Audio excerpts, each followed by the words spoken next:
Halo adik-adik, kembali lagi di YouTube channel saya. Nah, kali ini kita akan bahas mengenai hukum Faraday yang kedua, di mana hukum Faraday kedua ini eh, bicara mengenai bahwa suatu zat itu masanya yang dihasilkan dalam suatu reaksi elektrolisis ini berbanding lurus dengan massa daripada ekivalen zat tersebut ataupun E, ya. Jadi E itu adalah massa ekivalen zat.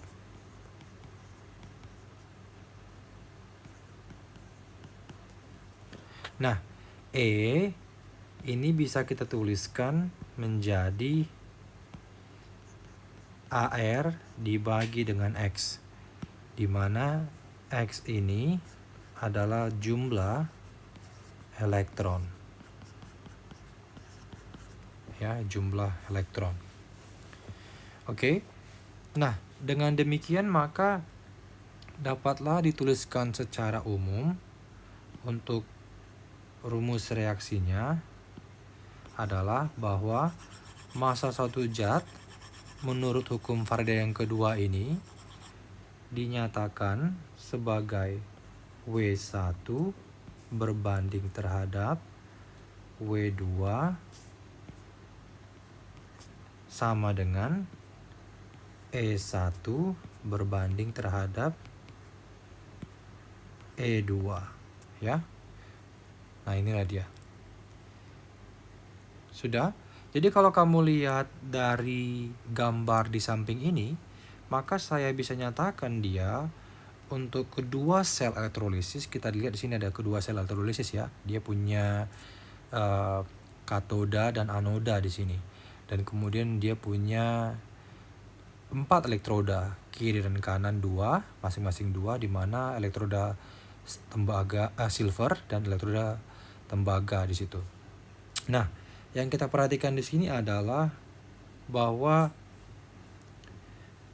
untuk menentukan massa zat yang terbentuk dari proses elektrolisis, maka ini dapat dituliskan menjadi W daripada Cu berbanding dengan W daripada Hg. Nah, itu dia. Sama dengan, ya, ini sama dengan E Cu. Nah, ini saya hapus dulu. Kemudian berbanding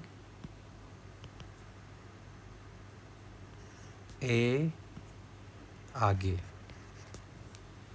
Ya, karena kita ngikutinya W1 dengan W2. Nah, maka dari sini kenapa semuanya reaksi ini terjadi di katoda? Ingat lagi bahwa katoda itu, karena elektroda itu dibagi dua, ya. Elektroda itu kan dibagi dua. Ada yang namanya katoda,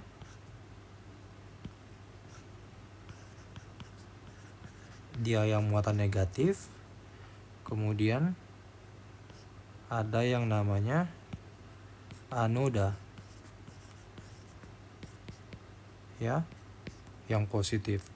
Jadi semua ion daripada yang positif, ion positif akan bergerak menuju katoda negatif ataupun elektroda negatif. Sedangkan ion negatif akan bergerak menuju anoda. Nah, ini adalah prinsip yang diterapkan dalam reaksi elektrolisis. Oke, langsung aja kita perhatikan contoh soalnya. Contoh soalnya adalah yang pertama. Berapa gram tembaga yang dihasilkan? Ya, berarti berapa massa Cu pada katoda ya pada katoda jika arus listrik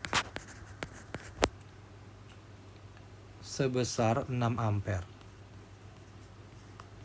Nah, itu sebesar 6 ampere. Ini dialirkan ke larutan CuSO4 selama 1 jam. Ingat bahwa ada beberapa informasi di sini. Ditanya massa berarti W-nya, arus listrik berarti I, kemudian larutannya CuSO4, kemudian waktunya 1 jam.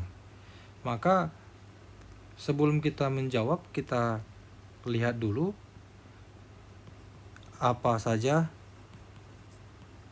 reaksi yang terlibat.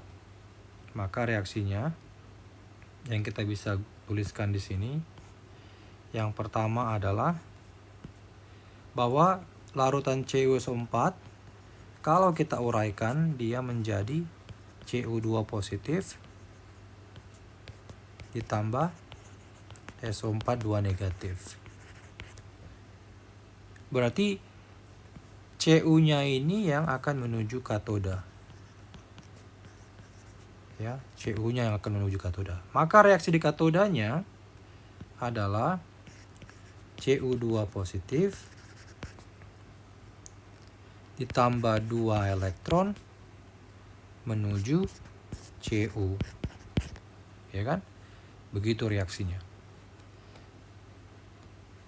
Maka di sini kamu perhatikan bahwa ini terjadi reaksi reduksi. Reduksinya balik lagi seperti di video sebelumnya, kamu bisa melihat bahwa penurunan bilangan oksidasi dari positif 2 ke 0 ke sini. Nah, yang kita fokuskan adalah berapa elektron yang terlibat. Ada 2 elektron yang terlibat berbanding terhadap 1 mol daripada Cu.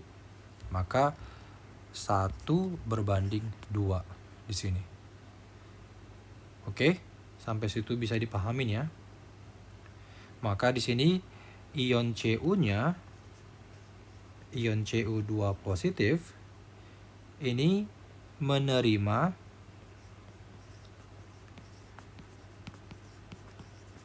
dua elektron, ya, menerima 2 elektron. Maka dengan demikian, maka nilai X-nya kita bisa tuliskan X sama dengan 2.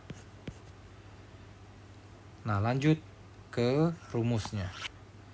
Maka langsung saja menentukan endapannya pakai E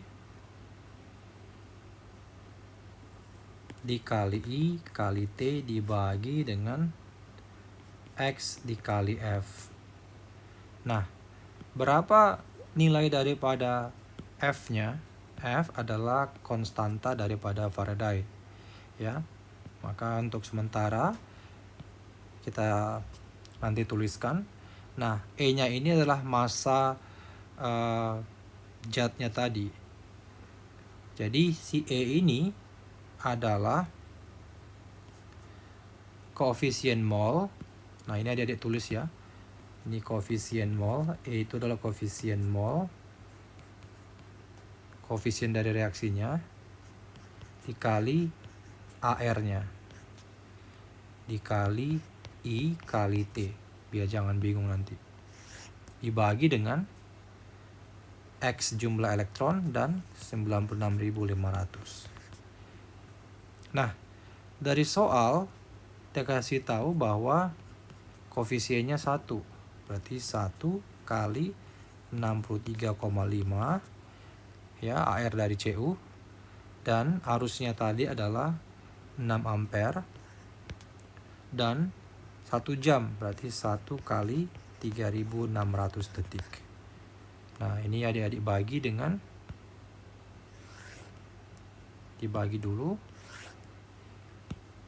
dengan jumlah elektronnya 2 kali 96.500 kolom ya. Maka boleh langsung dihitung pakai kalkulator, maka kita dapatkan dia sama dengan 7,11 gram. Ya, 7,11 gram. Maka kita bisa tuliskan bahwa berat logam tembaga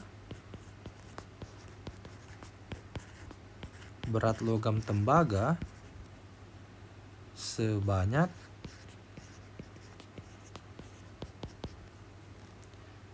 7,11 gram. Oke. Semoga videonya yang ini juga bermanfaat buat adik-adik, dan jangan lupa terus ditonton video-video yang lain, dan jangan lupa di komen dan di share. Oke, terima kasih.